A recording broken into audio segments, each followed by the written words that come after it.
Ladies and gentlemen, welcome back to my YouTube channel.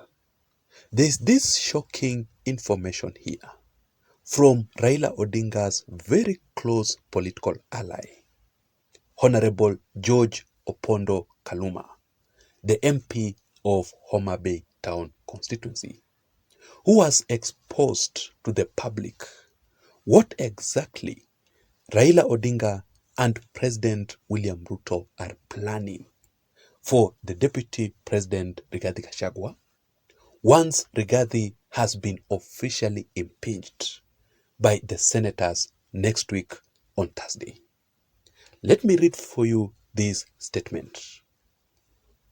Opondo Kaluma says that the Senate will impeach Rigathi Gachagua. He will be replaced on the very day of impeachment.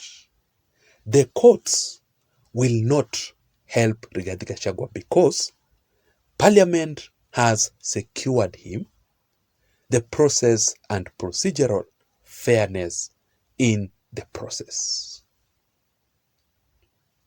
I also came across this opinion poll from Tifa Research, which says that a total of 41% of all Kenyans support the Deputy President Rigathi Gachagua's impeachment, while 38% only oppose Rigathi Gachagua's impeachment, which in my considered opinion, this information is correct. What I believe is that majority of Kenyans are actually supporting Rigathi Gachagua's impeachment. But the real reason as to why Raila Odinga is keenly following and is also directly involved in the Deputy President Rigathi Gachagua's impeachment, it is because Raila Odinga knows very well that once Rigathi Gachagua is officially removed as the Deputy President of the Republic of Kenya, it will be a very, very big win for Raila Odinga and his ODM party ahead of the 2027 general elections. Because first of all, once Rigathi Gachagua is officially impeached, Raila Odinga knows and is sure 100% that the Deputy President will be appointed by President William Ruto ahead of the 2027 general elections from the ODM party. That is through the broad-based government between President William Ruto and Raila Odinga, an alliance deal, a political deal between Ruto and Raila Odinga ahead of the 2027 general elections.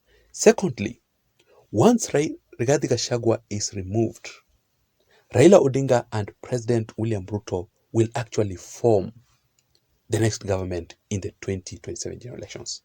And there is absolutely no doubt about this. I mean, just look at how powerful both Ruto and Raila Odinga combined are in parliament. The numbers of MPs that both Ruto and Raila Odinga have in parliament. The MPs who massively voted for Rigathi Gachagua to be impeached. So basically here, Raila Odinga's real mission is to push Rigathi Gachagua to the opposition side or finish Rigathi Gachagua's political career completely. Raila Odinga will succeed on this.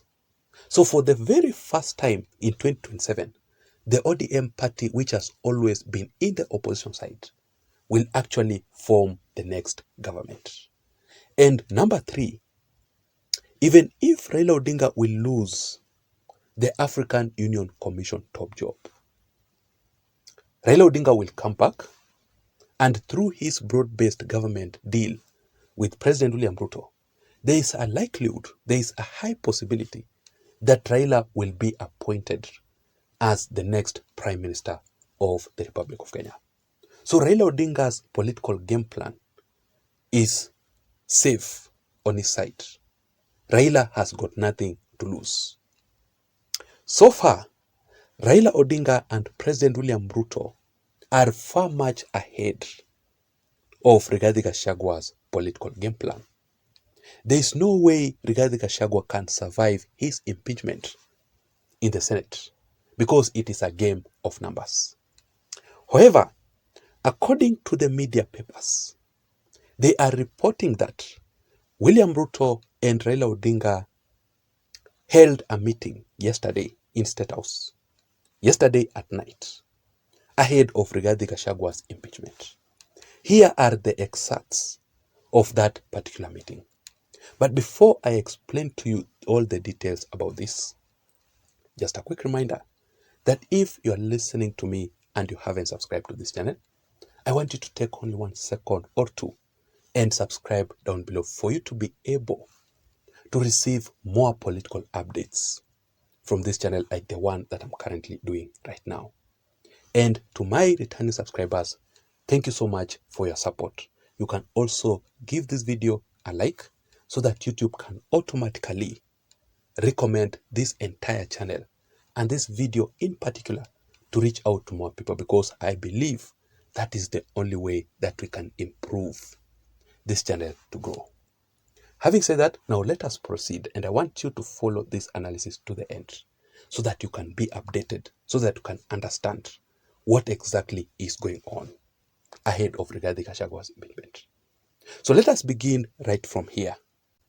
So based on the reports, first of all, Raila Odinga was in the meeting with President William Ruto to discuss Rigathi Gachagwa's removal, Rigathi Gachagwa's impeachment in the Senate. Just like I had said it earlier on, it involves a game of numbers.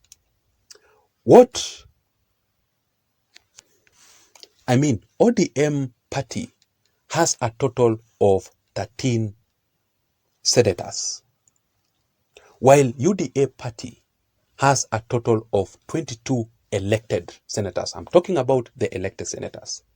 Now, when you add the total numbers of senators between ODM and UDA, that is 13 plus 22, it goes to 35 elected senators.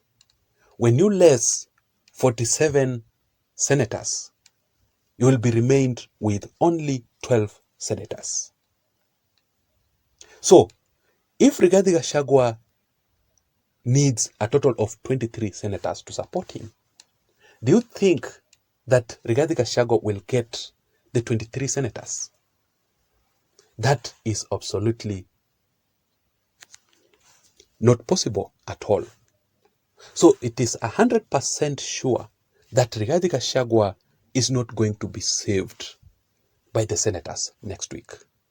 Just watch this space. So Ruto and Raila Odinga's political game plan against Rigathi will be successful in the Senate. So what next for Rigathi Gachagua? It will go to the courts. That is what Raila Odinga and President William Ruto were discussing in that meeting. At the courts, do you think Rigathi can survive? How will President William Ruto and Raila Odinga counter Rigathi Gachagua at the courts? Because so far, Rigathi Gachagua has appointed the lawyers to present him at the courts. And according to the lawyer Paul Muitai, he made it very clear that he wants to push Rigathi Gachagwa's case directly to the CJ, Martha Koome. So I want us to wait and see how things will turn out to be. And secondly, Raila and William Ruto discussed about the next deputy president. Who exactly will William Ruto appoint next, immediately after Rigathi Gachagwa's impeachment? Because ODM party is proposing Gladys Wanga.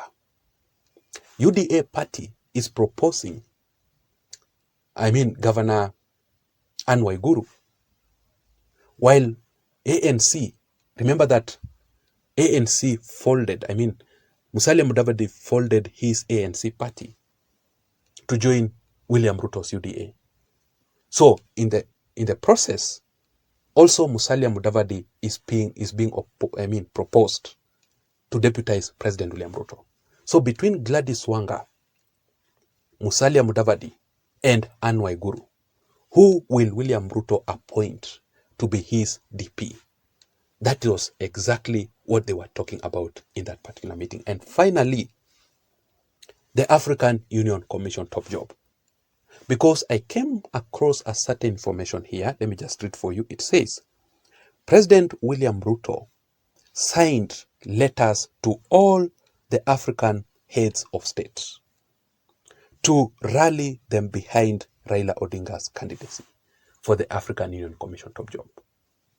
After William Ruto wrote those letters, how many heads of state responded? And how did they respond? Have they accepted to support Raila Odinga's African Union Commission top job? What do you think about this? Do you think that most of the African heads of state are going to support Raila Odinga's African Union Commission top job? Do you think that Raila Odinga will win the African Union Commission top job, or he will actually lose? That is it, ladies and gentlemen. I don't know what you think.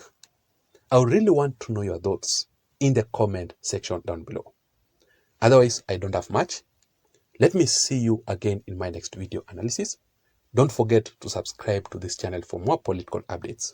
Remember, my name is Jason. Have a good night.